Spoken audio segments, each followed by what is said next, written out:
You are experiencing the Knuckleheads of Liberty podcast. It is October 8, 2025, and welcome to the Knuckleheads of Liberty, where we are bringing you the people and the organizations fighting for liberty around the country and in your region. This is kind of a special show today. No panel of Knuckleheads other than my guest, Alexander Vasquez. So he is our honorary. Yeah, you're our knucklehead of the day today for our panel. So we're going to talk with Alexander Vasquez and find out a little bit about his radio show here at Public Access. He's been doing that for 20 years. But before we get into that, we always start with our, and by the way, my name's Jason McPhee. I'll be your host. But before we get into talking about our interview with Alex and some of the topics that we're going to have later in the show, which is going to include a bunch of stuff happening in San Francisco, a recall, speeding cameras, and kind of a crazy interview with possibly our next governor here, Katie Porter. But before we get into any of that, we always start with a Liberty quote of the day. And this time it is going to be, that is Ben Carson. He was the HUD secretary under President Trump in his first term. And he is a neurosurgeon, sort of an accomplished guy. He's, I guess, pioneered some different procedures. He's also a Presidential Medal of Freedom winner.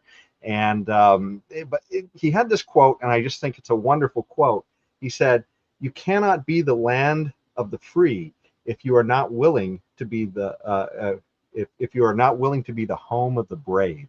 And I mean, that says almost everything about our politics today. I mean, so many people are sort of cringing and not wanting to say what it is they're really thinking because they're worried about getting canceled and violence and all this other stuff. And I just think this is sort of a really wonderful quote about what it means if we're going to be able to maintain our liberty in this country. And I also think, too, it maybe plays a little bit into our guest today, who has his own radio show, and he's not afraid of talking about his opinions either. Alexander, what do you think about this quote? This is an excellent quote. And he's absolutely right, because you have to be brave. You have to be courageous. You got to believe in what you're saying.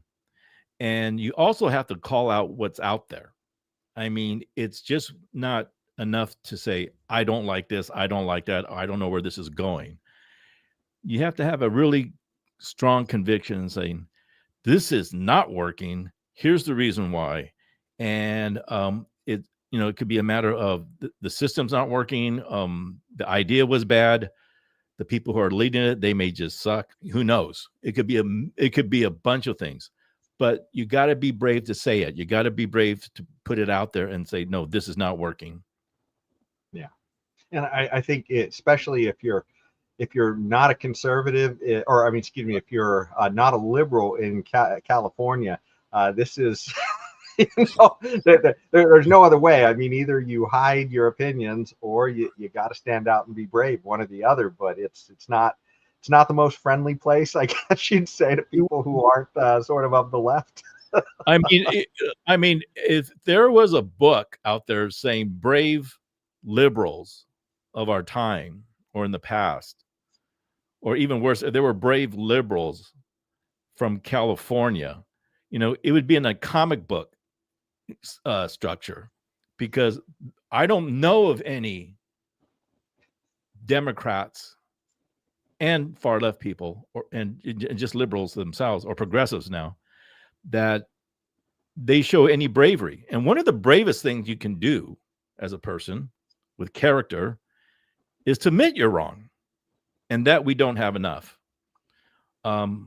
Maybe late, I think we talked earlier that we may see a clip of real bravery by the name of Katie Porter.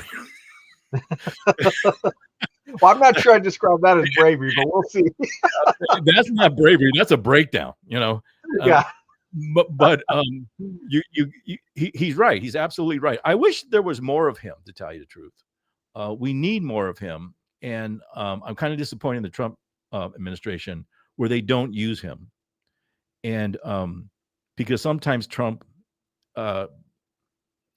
his idea of bravery is just talking a lot. And I get disappointed with him sometimes. But he's from New York. What the hell? And we're always disappointing people from New York, and we don't have the kind of people with character who have been a neurosurgeon who have saved lives, and they know how precious life is, but they also know that once you're out here, that's just as precious too, and you got to honor it. You have to take care of it. You have to preserve it, and only bravery does that. Well, it looks like, speaking of bravery, our Screaming Eagle of Freedom has just flown into the studio, so I'm going to drop him in right now. And maybe we can see what Tim Everett thinks about this quote. You cannot be the land of the free if you're not willing to be the home of the brave. Yeah, I don't know about that whole introduction thing, but I don't know how brave I am just coming on the podcast. I guess that is some level of courage, but cannot be the land of the free if you're not willing also to be home to the brave. The brave, yeah, well, sure, I don't think, yeah, because freedom is a tough one. It's a tough one to maintain. You certainly have to be brave to stand up against the pressures to conform and to become part of the coherent whole that we call the opposite of individualism, and which is collectivism. So you have to fight collectivism at every turn. It seems like the battle's never over. So yeah, if you're not going to be brave and go into battle for that stuff, I think that's a true quote. You're not going to be free. No. If you're not going to be brave, you're not going to be free. Right. Well, speaking of brave, our guest here is the host of his own radio show. And so I'm going to bring that up real quick so people can see what it is. It's called Capital City Radio with Alexander Vasquez, who is the host of that show. And of course, that's our guest today. Thank you. Thank you. I've never seen that. This is the first time I've seen that piece right there. He's always on the other end of the microphone. He never. I don't do the technical stuff. James does that. He's a genius. James is a genius. I love. Well, yeah, and this is a good-looking page, but you've been doing this for like 20 years, and it's here in the Sacramento area. So you want to tell us a little bit about the show and what it is you do with it on the show? Well, it's mostly just commentary, and I talk about my points of view from the MAGA perspective. I'm part of the MAGA movement and been conservative, raised a Democrat, where it was a real Democrat household. I mean, we were very activist, especially in the Hispanic community, Cesar Chavez era, and CC Puede, Viva la Raza, and all this other stuff. And but we always had, to me, the real sign of a Democratic family always had the three holy trinities on the wall, black velvet painting from Tijuana with the eyes move, of Jesus Christ, the Pope, and John F. Kennedy. That's when. Don't tell me now you guys have replaced Kennedy with Trump. No, not me. I still have the black velvet paintings from Tijuana. There's some I have in my house, and so I've kept that tradition going on. But no, but it was a very activist family, activist household, and I guess I got my bones from the Democratic Party, and then during the 80s when I went to Los Angeles. I was a beach bum. I was hanging out at Venice Beach, Santa Monica, and that was during the 80s. I mean, from 80 to 90. And now that I've been pretty much on the Republican side, or just dealing with, I'm a very conservative person, but I do have a huge libertarian streak in me, and that's always. In fact, in the Republican Party, there's several volunteer groups that are libertarian / Republican and all that. And I used to go to their meetings, and we got along just great. But in fact, we met in front of the Libertarian booth yes. at the California State Fair, and that's how I kind of got a vibe that you do have kind of a liberty streak going through. You're not quite the average MAGA Well, person, I guess. yeah. The funny thing about it is that James, who's my boss, okay, and here at Access Sacramento, he's part of the Libertarian Party, and he asked me to fill out in the booth if I wanted to, and I said sure. So I did a couple days there, and then on the other side, maybe 50 feet, the Republican Party was there, and they saw me in the Libertarian booth. They said, "What the hell are you doing over here?" And I go, "I'm having fun. I'm having fun. I'm having a good time. I'm meeting different people and all this other stuff." So I did a couple days with the Republican Central Committee, and I helped out James, and that's what we do. That's what I do. Okay. Well, you talked about, I guess early sort of MAGA roots before there was a MAGA, I guess. And, Right. and what is it about, I guess, the making America great again? I guess you talked about John F. Kennedy. And in fact, we even used a quote of his once on the show. I can't, it had something to do with everybody should, try to get involved. I can't remember exactly what it was, but it was a pretty good quote. Maybe one of these days I'll find it again. Remember it, yeah, like other people might remember. Well, actually, the "Make America Great Again" actually came from Ronald Reagan, and Trump kind of ran on that. He kind of saw where the country was going, and I never paid attention to. In fact, Reagan, I never paid attention to Reagan either, because I meet Republicans all the time, and they say, "Oh, you were part of the Reagan era." And I go, "Honey, I don't even remember the Reagan era." Like I said, I was living in a Volkswagen van on Venice Beach for almost 10 years, having a good time, drinking too much, too many drugs. I didn't even know how to vote. I wouldn't even know how to use a voting booth if I in those days. So I was out of it, and I didn't get back into politics until my early 30s. And but the MAGA movement was almost a combination.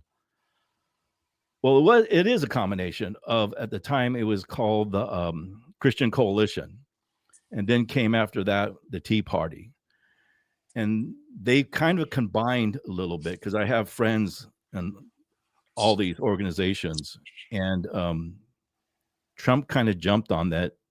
He saw it, and now we have this MAGA thing.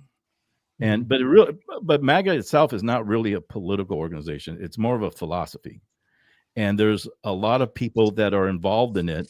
It is funny when you say it's more of a philosophy, because I hear people talk about the other side of the spectrum, Antifa, right? And they say, well, it's not really an organization. No, we don't have any leaders. I mean, there's only one organization in California, and that's called California MAGA. And I met those people, and they're all from Southern California.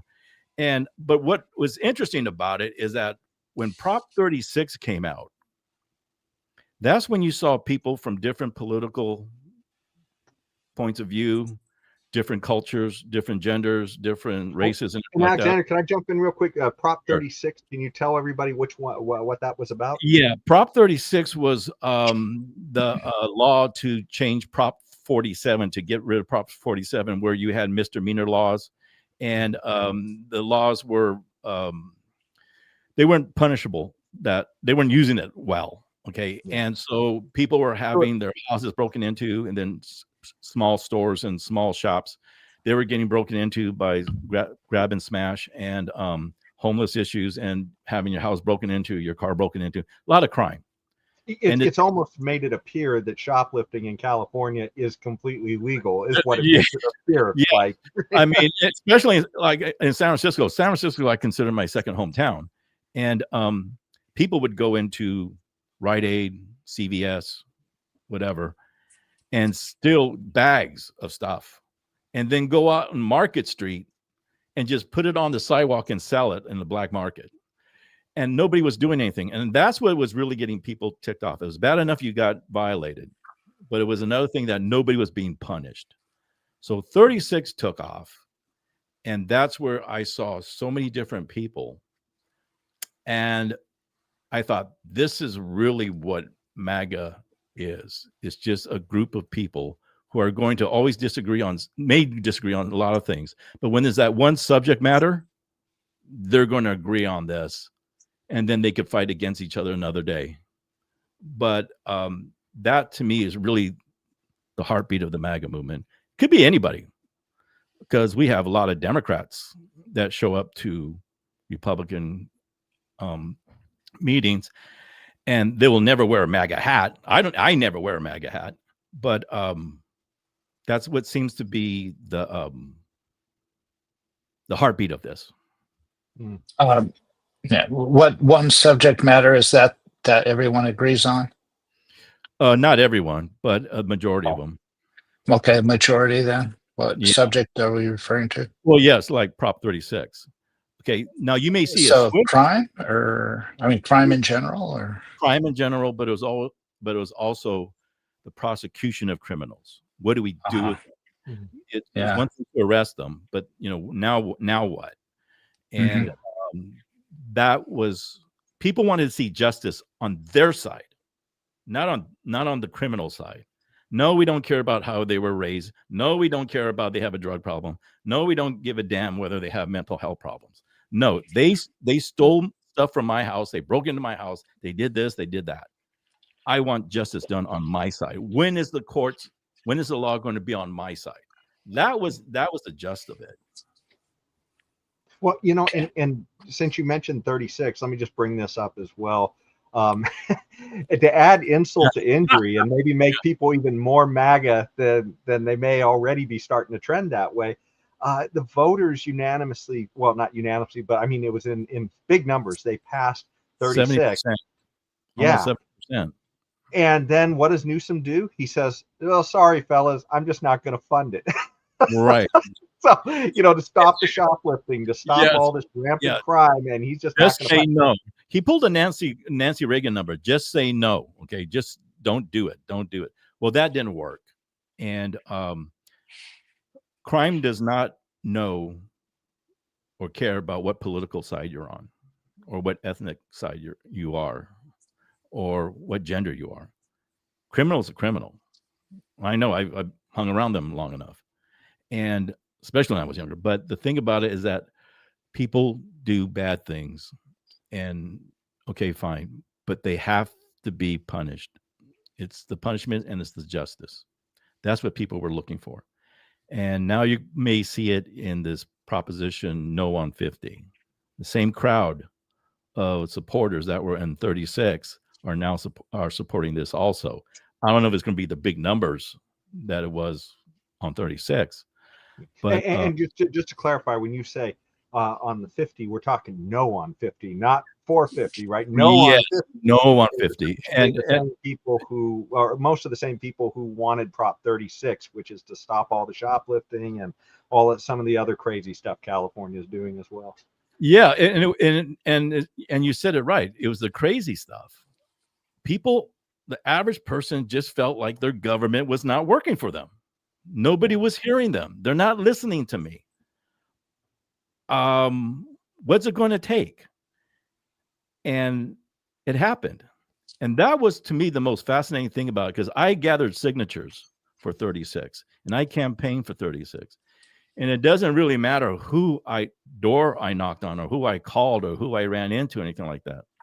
It seemed like everybody was a victim of crime, no matter how big or how small. And that, okay, fine.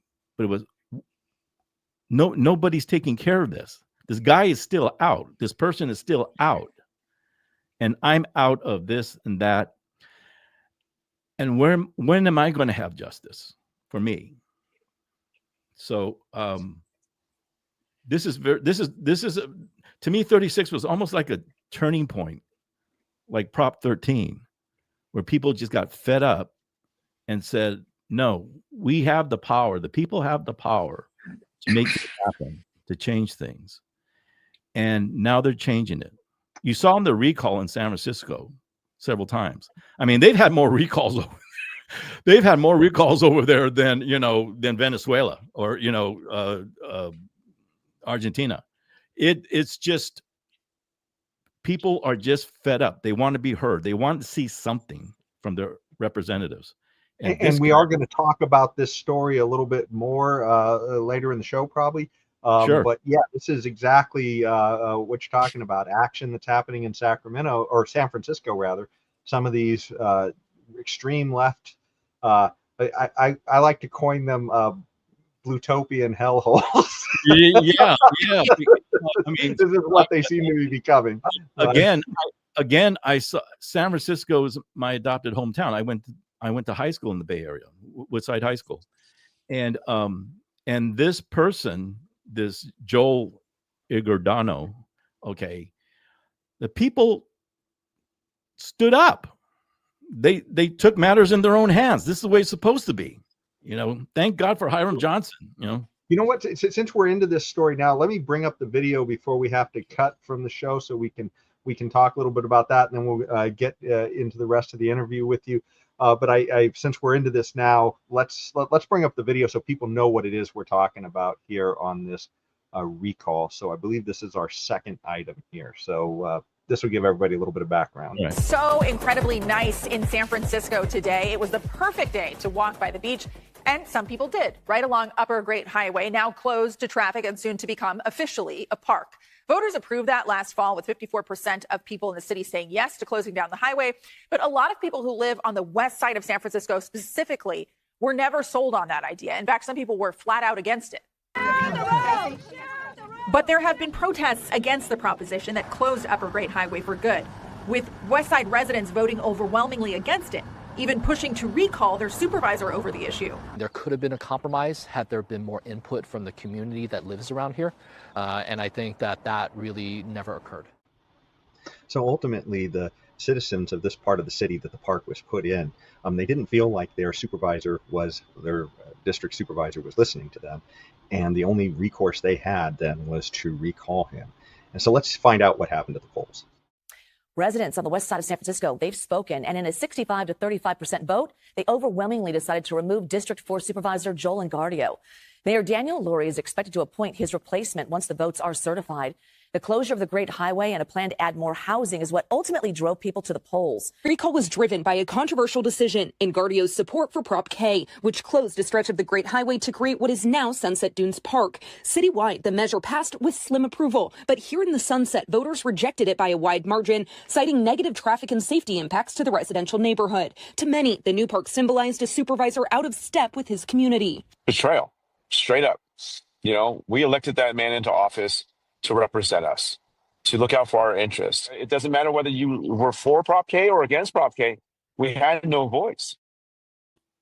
So I really like this story just because, and I'm glad you wanted to talk about this one on the show, Alexander, because it really shows that people do have power to do something. We never lost it. Exactly. Yeah, we never lost it. What we've done is we've handed it over, or we've become lazy, or just uninterested. But I know the Sunset District. It's a very beautiful district. And those people there, the people that live there, they're very active. And like this gentleman said, they're pissed. And because they couldn't get their supervisor to listen to them or the mayor. So they took matters in their own hands. And again, thank God for Hiram Johnson, who came up with the recall in the state constitution. It gives us the power. And we need to use that, because it really does set up what I always say and what you say in your show once in a while, the Thomas Jefferson quote. When the people are afraid of their government, it's called tyranny. But when the government's afraid of the people, it's called liberty. And we got to get our liberty back, just like this bravery thing that Ben Carson just talked about. Yeah. It's called You Got to Have a Pair.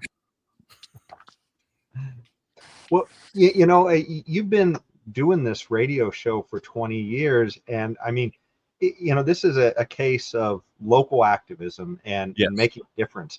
I mean, have you seen lots of cases of this, or is this sort of like a rare win for? No. This is not a rare win. This is a very good example of what's happening in California. The more recalls you see, the more it's going to catch on. And it happened here in Sacramento. There was a young lady named Katie Venezuela who was taking on Steve Hansen. Okay. And I knew Steve Hansen, and he turned out to be a jerk. Okay, I hated him after 4 years, and a lot of the people in the gay community hated him because he became arrogant. He didn't want to listen to anybody. So when Katie came in, I was the first one to give her any kind of airtime whatsoever. Nobody would touch her. Nobody knew who the hell she was. She came out of nowhere. But people were so ticked off about Steve Hansen, they said anybody but Hansen. That was the whole campaign of Katie Venezuela. And she won Land Park. She won Midtown. And then she gets elected. And guess what happens? She starts ignoring the constituents. Next thing you know, I'm campaigning for Phil Pluckenbaum. And Katie, who I still consider a friend, we went at it. I go, hey, welcome to politics. There's nothing sacred about this. There's no religious God of politics here. This is where the people still have the power and you ignore them. And to me, that should be taught. What happened to Katie should be taught in civics classes all around Sacramento County, because people have to be educated and people were inspired. Now, what is Katie doing now? I have no idea. I still consider her a friend, but we haven't talked since that happened. Yeah. But tough. That's the way it goes. Politics is a tough business. Campaigning is a tough business. And it's not so much about democracy. This is about the difference between democracy and representative government. Democracy is the process, how we got Katie in and got Steve out. But it was the representative that we got rid of. Well, as a libertarian too, I mean, I like to look at a story like this one in San Francisco where there was a street, which you would assume, okay, that's kind of a government thing. I mean, it's pretty hard to get that situation of, private roads everywhere. Right. But one of the more challenging things, I guess. But even there, the street just sort of disappears and changes everything about your property because somebody in government just decides, we decided to turn the street into a park today. Yes. And this is not your ordinary street. This is actually a highway, 2-lane. Yeah. And is right butted against the ocean. It's a beautiful strip of road. I think it's the most beautiful strips of road anywhere in California. But it was the neighbors that didn't like this. Well, and it's a beautiful strip of road, but it's also time. If you're listening to us on public access, that's about all the time we have for you.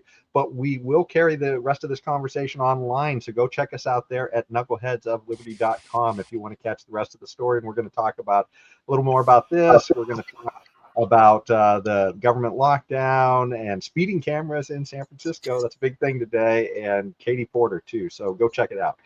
Back to you, Alexander. Did you have any more particular thought? Did I cut you off of? No. It's just that I'm glad you brought up this Ben Carson quote, because it really does take bravery. It really does, and it takes courage. And land of the free, yeah. You have the freedom of protest. You have the freedom of recall. You get organized and people see that. It's very infectious, and very motivating. And if you look at some of the people in these recalls, you see different groups of ethnic groups, men and women, young people, old people, and they're exercising their God-given rights to have the community they want. And they did it. That should scare the hell out of everybody. And I hope it does. And I hope it motivates the hell out of everybody, because we need it. And as you said, when they're scared, we have liberties. Or at least we're a little closer to liberty anyway. Yes. Lady Liberty never looks so good. Okay. And I really want to stress that. And that's what I love about the Libertarian Party, is because liberty is such, to me, a sacred word that, but we have to exercise it. We can't be afraid. We got to have bravery. We can't allow politicians to dictate to us that much when we disagree with something. And now you're going to see it with 50, Prop 50. And by the way, too, for those, we've talked about Prop 50 a few times. I just want to make everybody aware that is about a redistricting ballot here in California. And it is we talked about this a few weeks back on the show, but it is in response to Texas deciding that they're going to redistrict before these midterm elections, which could probably make a few more Republican House members. But California decided, hey, we two can play at that game, but the problem is that we literally had a law to keep that from happening here. Yes, and it's like, who took it away? Yeah. Who in the hell took it away? It was Gavin. Okay, to the tune of $300 million, roughly, too, of taxpayer money to put that on the ballot. And let's just call this what it is. This is a pissing match between Gavin Newsom and Donald Trump. All right. This has nothing to do with democracy. Nothing. All right. And if you look at Texas's redistricting, it's like white districts going into minority districts and taking over their districts and trying to win. And you know what? Even redistricting, that's not a guarantee you're going to win. Not at all. You get the percentages on your side, but it's not a guarantee. Here in California, it's like minority districts going into white districts.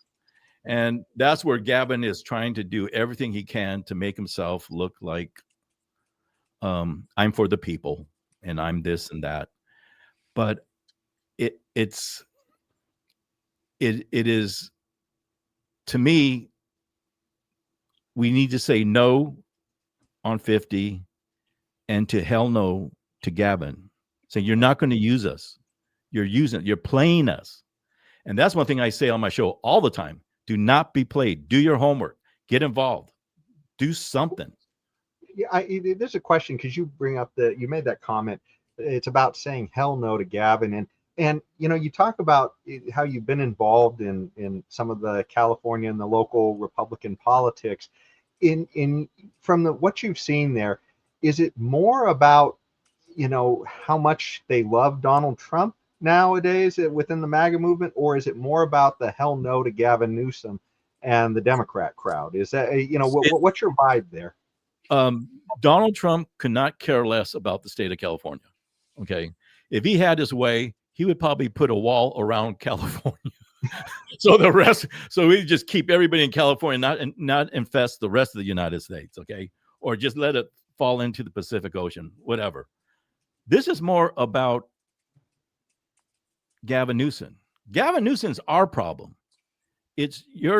Gavin Newsom is your problem, Jason. Gavin Newsom is Tim's problem, or whatever.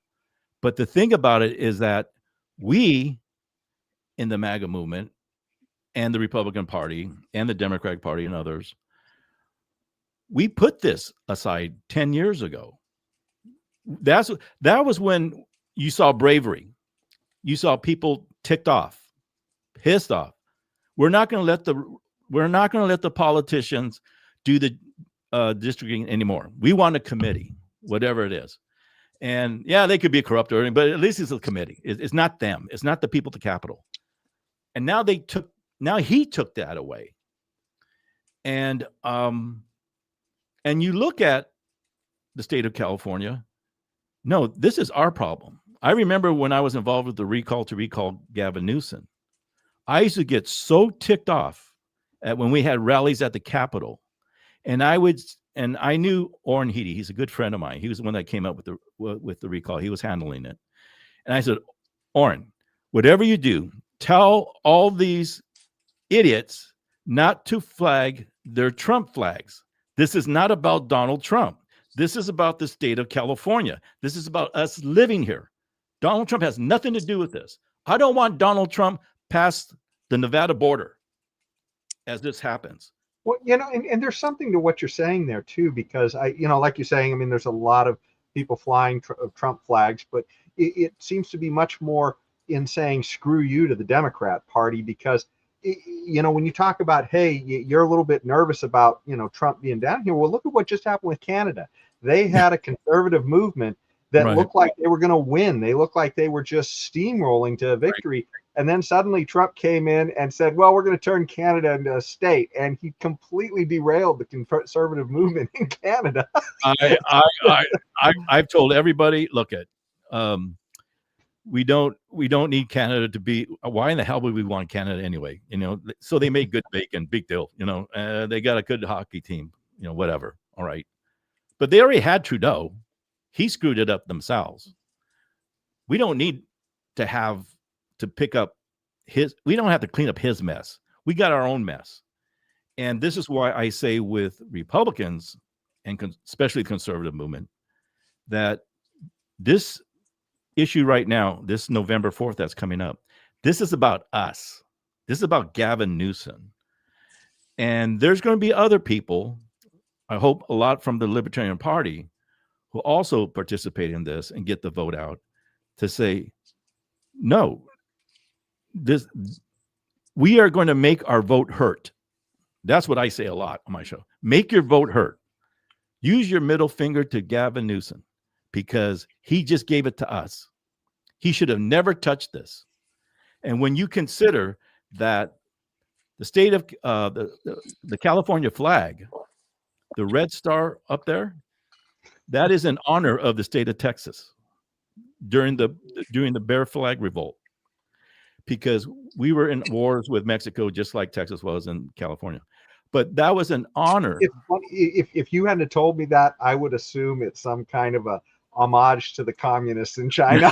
I wouldn't have known unless you told me that. It was always called the Lone Star State. Okay. And so after the Bear Flag Revolt, and we became our own state, we put the red star, and that was to say thank you to the state of Texas for supporting us, and vice versa, whatever. And so this is definitely a political move on Gavin's part, because he knows damn well that when he leaves office, he still has a budget to do, remember that. But when he leaves office and he goes to the convention, that he'll be out of office for a while, and he's going to realize, guess what? At the National Democratic Convention, they're going to say, we don't need any more white boys from California. Because California for years, and I know this for a fact, because I had friends in the Democratic State Party, they said he was groomed from a little kid to be mayor, to be lieutenant governor and governor. And this is why. The Democrats have always had this grudge where the only two presidents that ever were from California were Republicans. And they always wanted one of theirs. And it never happened. And this was their guy. The great white hope was Gavin Newsom. And guess what? He's not the great white hope anymore. He's a great white dope. And it's going to show. And that's why we have this mess. It's almost like we're being run by Caligula here. He's not giving a damn about what's going on. He has power. He has so much. He is so addicted to power. It's like heroin. Well, the crazy thing is that the budget has, I believe it's increased by over 50%, I think, since he's been governor. And yet the problems have all expanded too. It's not like, hey, the budget increased and therefore the problems got solved. No, the problems have expanded like tenfold. I mean, he had a 10-year plan 20 years ago to end homelessness in San Francisco, and it's just it's blown up across the state since then. We have like one of the lowest poverty rates in the country, and I think California, I know California, a lot of Californians, and Democrats are never going to admit this because they have a lot of political pride. Everybody does. And we use it to our own damage. And we're sick and tired of this Ken and Barbie show. All right. With Gavin Newsom and his wife parading all over state of California. We're against this. We're against that. Our schools are falling apart. Infrastructure, our water is still an issue here, and crime is an issue. It just goes on and on. And so how does he sell this? By just being loud. But when he gets to that convention, I guarantee you, is going to be more people of color, more people of different genders. Is going to be people of different backgrounds, but they're all going to have this victimization stuff. Okay, it's never, whatever you're going to get out of that is not going to be positive. And Gavin Newsom is trying everything in the world to make him be the great white hope that he thinks he is, and he's not.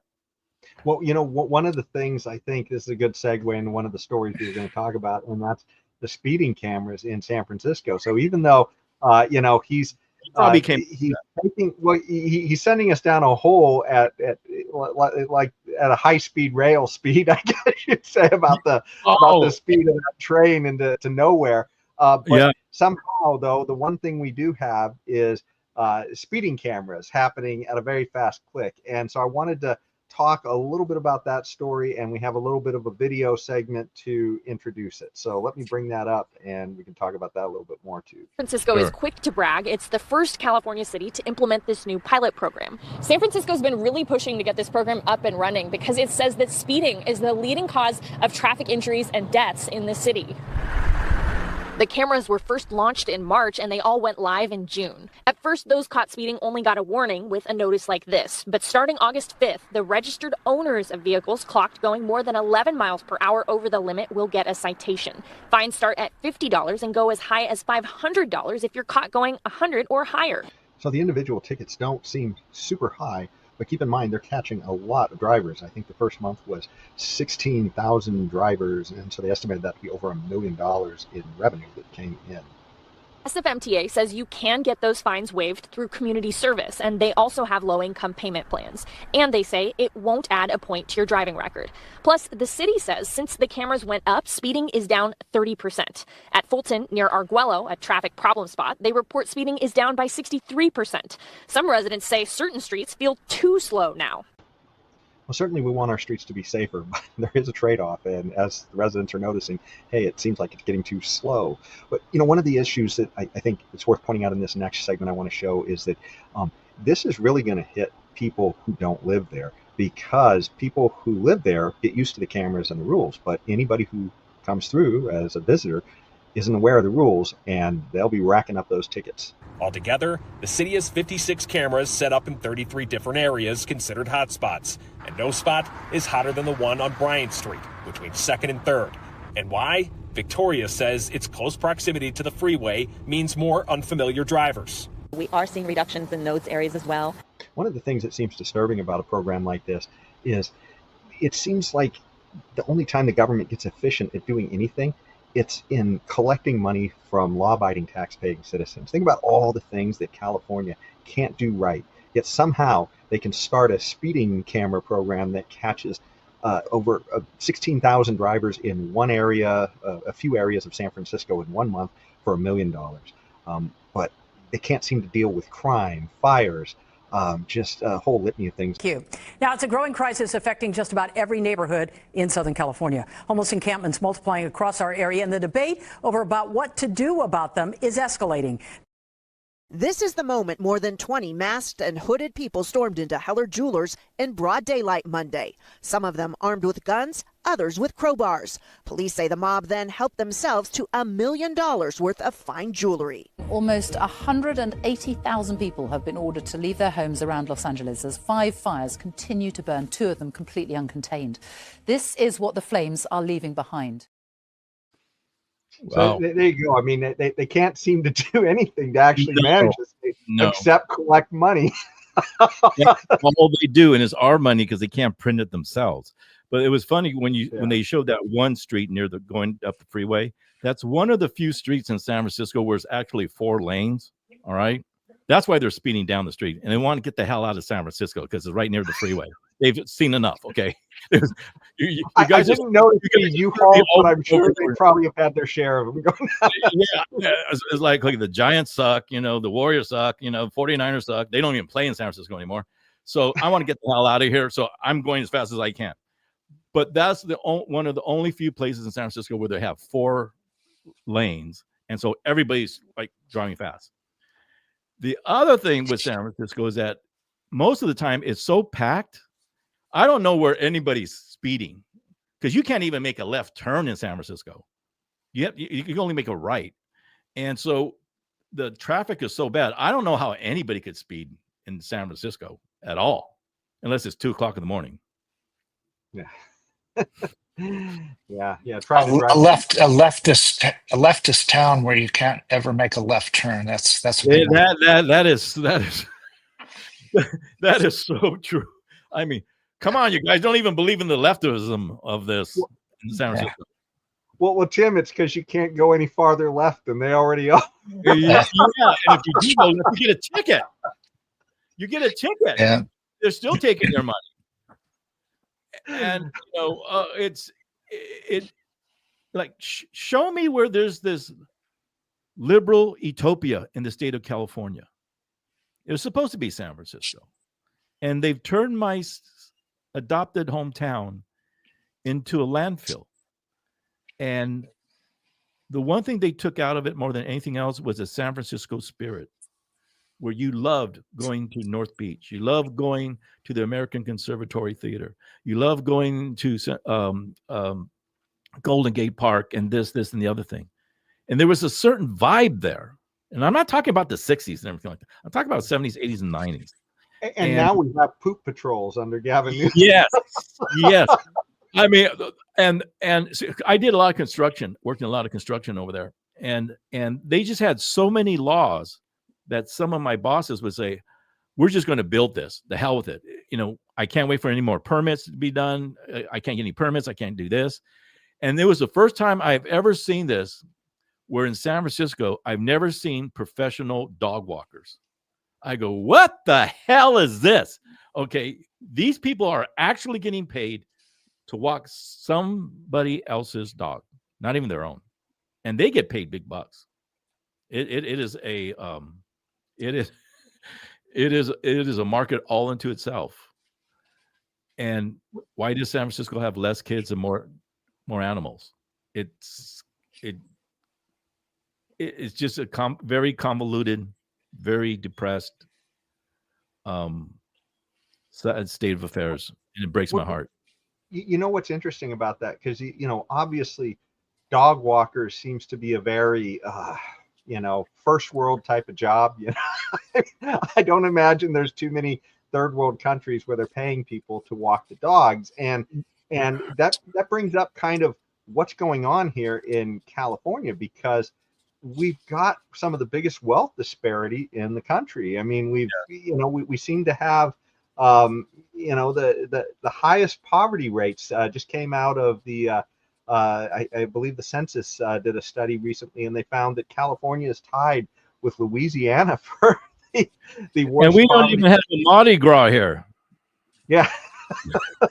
We didn't even get a party. we can't even party around these people. They took over all the streets here. Yeah. Again, California, where is this liberal utopia? Is it up north? Is it Central Valley? Is it the Bay Area? Is it Los Angeles? Is it Bakersfield? Tell me where this place is. I want to see it. Mm-hmm. Because it's not happening. They sold their soul, and we bought into it. And people, this is why again, thank you, Jason, for that Ben Carson quote. Now you see why people are getting mad. It's finally happening. And maybe like California, we're like a bunch of alcoholics. We have to go through AA. We have to hit the bottom first before we go up. I never liked that philosophy at all. No, we got to tackle this now. We got to hit it now. And it's going to take a lot of courage, because we're not going to get our freedom back. We're not going to have liberty back if we allow these jerks to just rule over us. And we're just going to it's weird because you say we sold our soul. I mean, I feel like it's these Democrat leaders sold our soul. I mean, obviously we have some responsibility in electing them, but these guys are all the people who would be paying to have somebody walk their dog for them.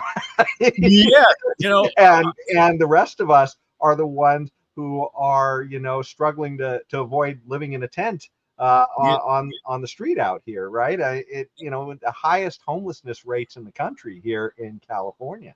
So, And well, I shouldn't say that. It's at the highest of any state. I guess the District right. of Columbia is a little bit worse. Yeah, but the idea is that I have to go back to we have to stop being played by them. That's all there is to it. We have to stop being played. They are nothing special. There's not one special person there in the Capitol, Democrat or Republican, as far as I'm concerned. And they work for us, but you would never know it because they're not afraid of us. They don't care. But local races, like what you're seeing in San Francisco, what happened to Katie, what's happening with Prop 36, and you saw that piece you saw with all those people breaking into that jewelry store. Mm. All you had to do is show that several times, and guess what? People can relate to that. No, I don't own a jewelry store, but they ramshacked my house. They ramshacked my. Not only that, but people will say, "Why can't I go to a jewelry store anymore?" Right. People are definitely saying that already about Walgreens. We have a jewelry store in Sacramento. Was on our K Street Mall, so it's right downtown in the heart of everything. Right. And I believe it was Sharif's Jewelers, and they'd been there forever. And then during the George Floyd riots, they destroyed that store. They looted everything. That store has been empty ever since. It's just been an empty, vacant storefront, lights on, but nothing in there. And that's almost the entire K Street. It's just all of these facade of shops with just pieces of art in the window, but no business going on, right? And that's it. And that's the way sort of Democrats paper over the problem here. Yes, and remember, during Katie Venezuela's term, there was a mass shooting there on K Street Mall, and several people got killed right in front of Sharice's store. And I see that I'm going to see more of it this Saturday because Access Sacramento is having their film festival, a place called Sacramento, this Saturday, and I'm usually the bouncer up in front. I just kind of guide people, but I hear it from so many people. Why is it so filthy down here? Why is it so it's a mess. It's awful. It stinks. There's people lying in the streets. There's no cops. Nobody's doing anything. Nobody's taking care of anything. Nobody's looking after us. So how does a city try to get revenue when people are only there to see their kid or their relative or their friend's movie on stage? They'll put up with that, but then they're gone. Yeah. And so anyway. Yep. Just to give you a little anecdote, I work in a place that's in the downtown area, or at least I used to, really close to that. And in the job I do, we had an economist come in that we were consulting with, and he was coming from the East Coast from a think tank out there.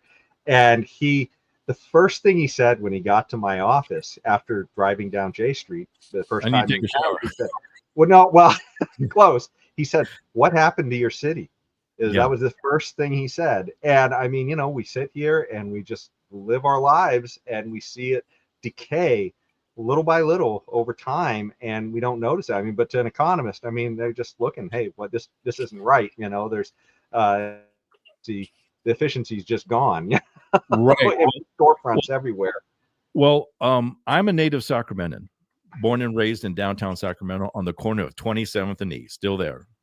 Not too far from the old Pine Cove bar. I was raised and winged from that bar. And it was a nice neighborhood. It was a neighborhood of different minorities, different migrants, because of the canneries that were there at the time. And so it was a very blue-collar neighborhood. But I've seen the decline. And this is not the Sacramento I loved and grew up in. Now, I don't want to sound like, okay, well, you're an old fart too, and time progresses and things change. And I understand that part. No, you don't think all of the homeless people in the park is progress? Yeah. The downtown smelling like piss and trying to Yeah, avoid no and kidding. shit. Yeah, but you know what? I say no. I wish I was back to Mayberry. All right, I wish it was back like that, but it's not going to come back. But that doesn't mean we have to lose our class. That doesn't mean we have to lose our respect. That doesn't mean we have to have common decency. All right. No, I don't want to be brothers and sisters with everybody. I don't even like my own. All right. So I have enough problem with them. I don't need any more. But having courtesy, some respect, and we've also lost our sense of humor. We've lost a lot of that. And people can't take a joke nowadays. I've been protested because of what I said in this station. And it's like, screw you. Don't listen to it. But the idea is that we have to get back in a way to where we just have some open dialogue, some respect, some courtesy, and get back to a place where you can respect other people's business. You don't have to get into theirs. Just respect it. And you don't like it, walk away. Okay. If you don't agree with them, okay, fine. If you want to have a discussion, go ahead. But even on my show, I used to have people who called in and said, I don't like what you said. It was offensive. I said, well, why don't you come on my show and we'll talk about it? Well, they never showed up. So you're going to have that. But Sacramento has lost a lot of potential. And now Sacramento is competing with Roseville, El Dorado, West Sacramento, Elk Grove, Rancho Cordova, and they're bringing in businesses. Their streets are pretty damn clean. They have better schools. And how come we don't have that here? How come? It's like Carson said, there's no courage here. You're not free. You're not the home of the brave. You're the home of the slave now. And they've got you. This plantation mentality that a lot of minorities have, especially in low income minorities. And I know this because I was born in it and I had friends in it. And I go, no, you have rights too. Just because it's low income doesn't mean you have to have trash out there. Clean it yourself. Show the rest of them that you have enough pride in yourself and in your property. Go shoot the pit bull, get it out of the front yard. Okay. Go get rid of these abandoned cars. Go clean up your yard. I said, have you ever heard of Home Depot? Go there and buy some gardening tools and some tools and fix up your house. Take ownership. That ownership will give you some pride. That ownership will give you some honor. And that ownership will also give you that bravery to go to politicians and your representatives and everything and say, hey, you know what? I'm doing my part. How come you're not helping me? It sets a fire. There's something about it. That's why I love that word liberty. You got to earn it, but you got to show it first. That's why I like the name the Libertarian Party. Yeah. But I'm stuck with MAGA right now. Well, you'd be jumping from 40% to less than 1%. Yeah, but but it's so funny because a lot of my Democratic friends saying, "Oh, I just go decline the state. I want to go become a Republican or a Libertarian or Peace and Freedom Party or whatever." I said, no, don't do that. Don't run away from your party. If you're going to change it, it's got to change from within. Okay, you have to be the change because they're going to listen to you. You see this with Rand Paul and Thomas Massie out there. I mean, to me, those are two very liberty-oriented Republicans, and who, if there was a solid Libertarian Party, they might actually just up and join the Libertarian Party. But it's just a hard go if you don't get your gang tattoos on in politics. Well, I like to encourage the Libertarian Party of having more people just run for office. If you win, you win. If you lose, you lose. But you know what? Get your message out there. Get the people out there. Let people see you and throw your ideas out there and raise money because, hell, nobody wants to become a Republican in California. I mean, we don't have, our numbers have declined so bad is unbelievable. But not to mention a lot of people are just leaving the state in U-Hauls too. Yes, but you also have the factor of Democrats saying, well, what I say to them, this is what Democratic politics look like. This is what your streets look like because of the Democratic policies and everything like that. This is why your taxes are high. This is why regulation's high. This is why crime is high. This is why your kids are stupid. Your kid is more stupid going into leaving school than they went in. All right. Tell me how in the hell that works. But you can change that, but it has to change within the party. And I know that this is why Gavin Newsom is doing what he's doing. He sees, oh man, my record is not good. I cannot sell this state at all. And the culture, the energy, the spirit of California, it's gone right now. We're a gutter state. And I don't want it to be a gutter state. In fact, I tell all my friends, especially in the Republican Party, who think, why are you hanging out with libertarians? Why are you hanging out with Democrats? Why are you doing? I said, because I'm a Sacramentan first. MAGA comes later. I'll fight the MAGA arguments later. But right now, I care about my neighborhood. I care about downtown. Hey, you want to see something really cool? If you have a chance, Tim, Jason, there was a young man, he did a mural on the corner of 16th and I Street, kitty corner from the Memorial Auditorium. And in this mural, you can't miss it, is on a parking lot. It has Ronald Reagan, Jerry Brown, and Arnold Schwarzenegger. And they all have tattoos, okay?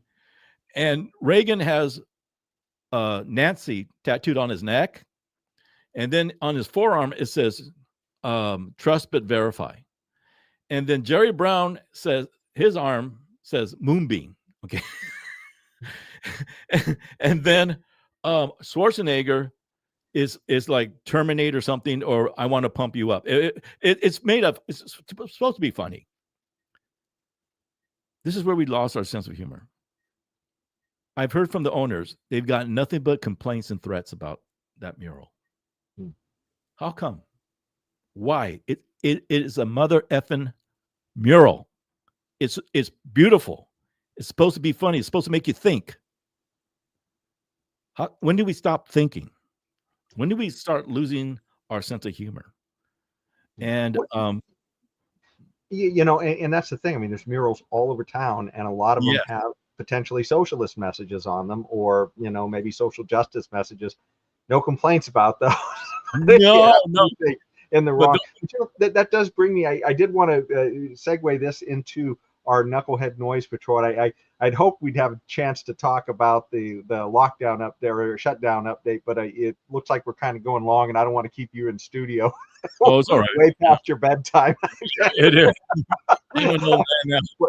But I think this story really shows a little bit about kind of this intolerance you're talking about in this Knucklehead Noise Patrol, because Katie Porter, somebody who may very well become ex-governor of California, was in an interview just about a day or so ago, and she was asked a question about essentially appealing to the Trump supporters here in California.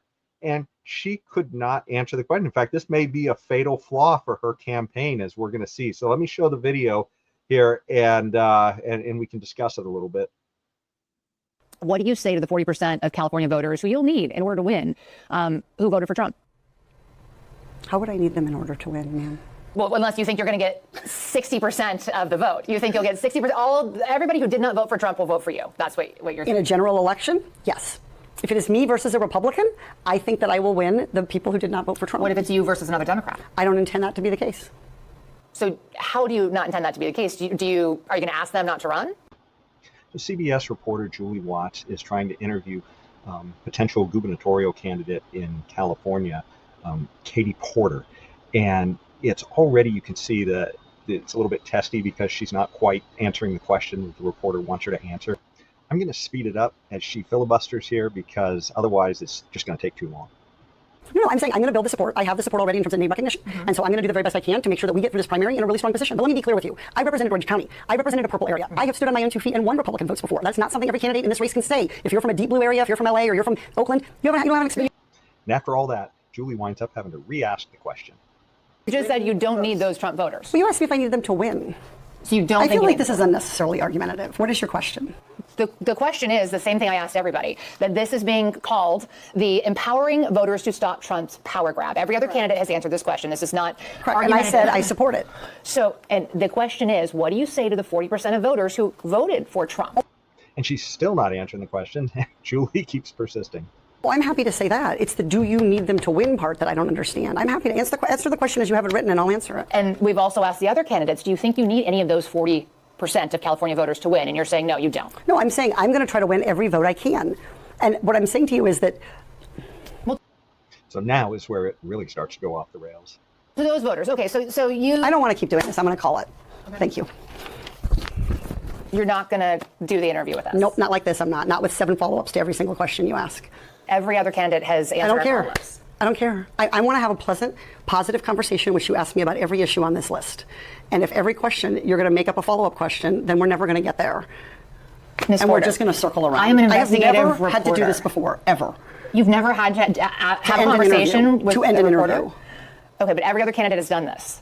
What part of I'm me? I'm running for governor because I'm a leader. So I am going to make... So you're not going to answer questions from reporters? Apparently, Ms. Porter has never had a tough interview. Maybe that's because she's so used to having reporters who are friendly to Democrats interviewing her. Let's hear how Julie soldiers on.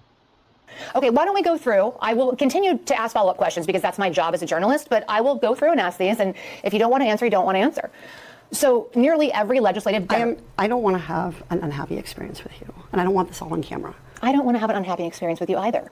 I would love to continue to ask these questions so that we can show our viewers what every candidate feels about every one of these issues that they care about. Baby. Pretty embarrassing. Oh man, I would hate to take her on a date, and she's still sober.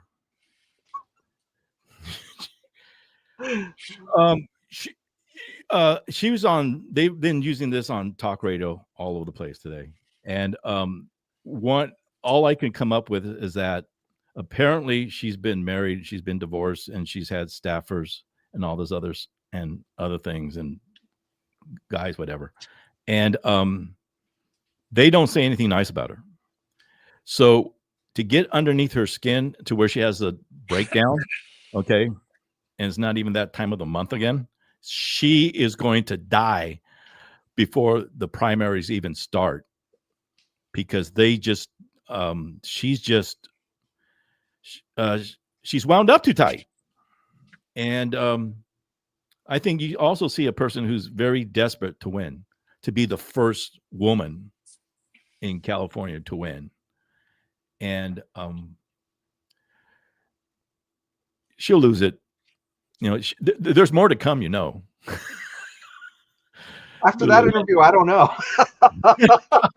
Yeah. I mean, you may see her when Angie's List doesn't give her any money. You know, it's over with. Okay, it's because the Democratic power breakers, power movers, and everything like that, they're going to see this and say, "We're not going to give her a dime unless she could control herself and use some poise and be cool and not lose her cool. We're not going to have a winner here."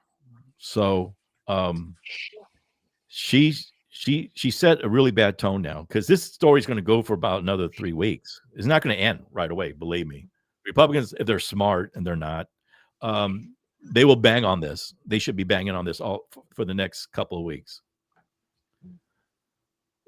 Tim, did you have any thoughts on this? I did have a response for Alexander, but I didn't want to hear it.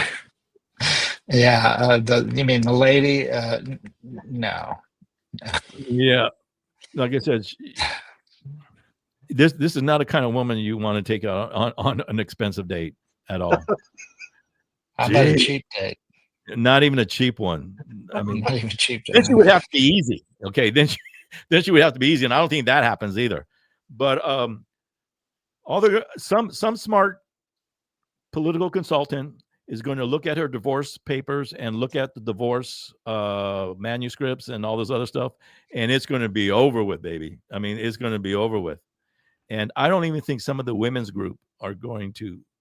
There'll be some hardcore women groups.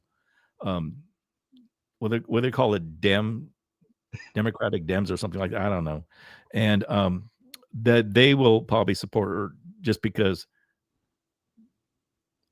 she's a woman, but she was interviewed by a woman. I think this would have been a lot different. A strong woman too, by the way. Yeah. Strong. Yeah, she's strong. I'm right. Yeah. But because it was with another woman, she can't play the victim on this. If it was a guy interviewing her, she could go off the rails and money would be bouncing, coming, out of the coffers like crazy. But because of this, you watch her numbers go down as far as money is concerned. So the sense I get from you is the Democrats will want a divorce from her after this. I would. I would. I mean, where's F. Lee Bailey when you need him? Well,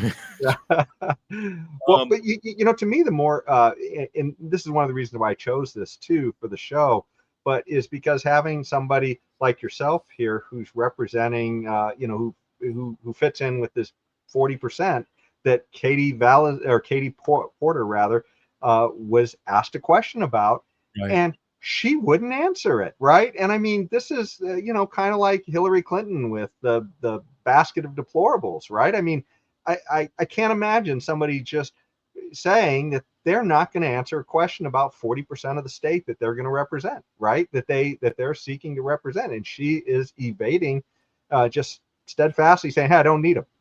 Right. Which is just nuts, right? And when you hear most Democrats, they always say, when elected, I am going to be president, governor, whatever the hell it is, for everybody.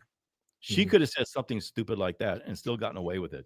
But she didn't, because she blew her cool. I mean, she's not mature enough, I think, to win this. And remember, the Democratic Party, especially Adam Schiff, he did a Nancy Kerrigan number on her, Tanya Harding number on her, because he knocked her off on her knees.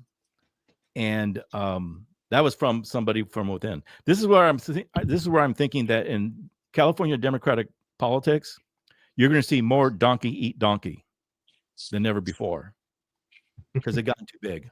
They got too sloppy. Maybe they'll finally get a sour taste in their mouth too. Then the rest of us. And now you know what it feels like, sucker. And so now they're going to pay the price. Again, I say get involved. The MAGA movement is alive and well. It's not going to go away, because it's a philosophy. Now it's a part of life. But with me, it is. But also, I put your community first. Whatever, I don't care where the hell you live. Put your community first. Put your representative. Take them to the cleaners if you have to, but make your vote hurt. Don't be played, and also go out there and enjoy life, because we only have so much of a shelf life here, and sometimes if you get too wrapped up in government and politics, it just eats you away. Well, I think that's probably a pretty good note to end on, and I'm going to bring up your radio show page. I can't believe it. This first time I've seen it. It's a good-looking page, and we've had a great conversation. So I'm hoping people will go to your site, and it's Capital City Radio with Alexander Vasquez. So you got to type in that, because I think there's another Capital City Radio. And I used to Alexander Vasquez, people. Yes, I used to get in trouble from Cap Radio, because they didn't like the idea of me having Capital City Radio, because they thought it was people were calling in and saying, "Hey, there's another guy out there on Capital Public Radio," and they go, "No, he is not a part of us at all." Okay. And people would say, "Oh, you're with Capital Public Radio. You must be so nice and sweet and smart and intelligent." I said, "I'm not." Okay. So I've had fun with it, and I'm going to keep it. It irritates people. Yeah. Well, do you have any final thought you'd like to share? No. With the audience on the way out? I am at your service anytime you want to talk I'd be more than happy to come because I love you guys. You guys are terrific. I had a great time at the Libertarian desk over there at the State Fair. You guys got to do more of that. I'll be there if you want. Besides, James kind of pressures me to doing it because he says if you don't show up, I'm not going to air your show. So we're all about force, us libertarians. Yeah. We all after somebody, and James is a tyrant. He wants to win. And so anyway, I had a great time, and again, thank you, and I enjoyed it. It's been an honor, and let's do it again. Awesome. No, it sounds like a plan. Definitely. Yeah. Well, until next time, if you're out there watching us before the next show, think about what you can do in your community. Maybe go listen to Alexander's show, and you'll get some ideas from there too. Yes. Some of the people and ways you can get involved. Maybe in Sacramento. Yeah. Yeah, we definitely need some people moving the ball for liberty in California, I tell you. Liberty is what it's all about to me. I love liberty. So yeah. Anything we can do, let's do it. Awesome. Well, thanks so much for watching. Until next time, stay tuned and stay free. Take care. Life, liberty, and the pursuit of happiness, always and forever. Thank you for listening to the Knuckleheads of Liberty podcast. Find us on Facebook, Rumble, YouTube, your favorite podcast network, and at knuckleheadsofliberty.com.